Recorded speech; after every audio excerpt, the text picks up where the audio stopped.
किसी ने पूछा कि अगर भगवान के दर्शन करने हो तो सबसे अच्छा और आसान तरीका कौन सा है? मैंने कहा ज्यादा कुछ करने की जरूरत नहीं है, घर चले जाना और शीशे के आगे जाके खड़े हो जाना। तो पहली चीज नोटिस करना, जो आपकी पलकें अभी तक झपक रही हैं, आपके पैदा होने से लेके अब तक आपका इनमें कोई योगदान नहीं है, फिर भी ये अपना काम बड़ा बखूबी करती है। आप ये नहीं कह सकते कि मैंने इन पे बड़ी मेहनत की है। मैंने कहा दूसरी चीज नोटिस करना, जो आप सांसें ले रहे हैं, आपके पैदा होने से लेके अब तक आपका इनमें भी कोई योगदान नहीं है। मेरा एक जानकार है, मैं उससे मिलने गया, कहता मुझे ना एक दिक्कत हो गई है। मैंने कहा क्या दिक्कत हो गई है? कहता हमारे मुंह में जो ये थूक बनती है राल, ये मेरी बननी बंद हो गई है।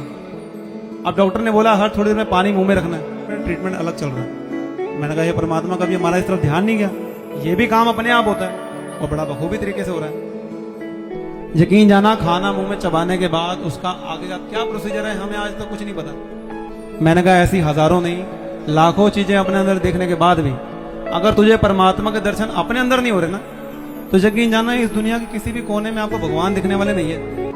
देखिए इतनी बड़ी कायनात है, इतनी बड़ी दुनिया है, आपने एक चीज नोटिस की होगी, हम सबके अंगूठे के निशान भी आपस में मैच नहीं होता। उसी तरह से ये ध्यान रखिए कि हम सबका परमात्मा को देखने का और मनाने का तरीका भी एक जैसा नहीं हो सकता। सबका अपना पर्सनल भगवान होता है, सबकी अपनी पर्सनल आस्था होती है।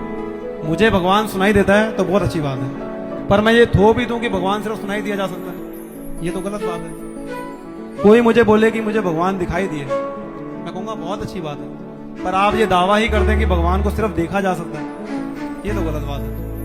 भगवान है कहाँ रे, है सुना तू बट के मन को राह दिखाता है, मेरी भी सुन ले अरज मुझे घर बुलाता है।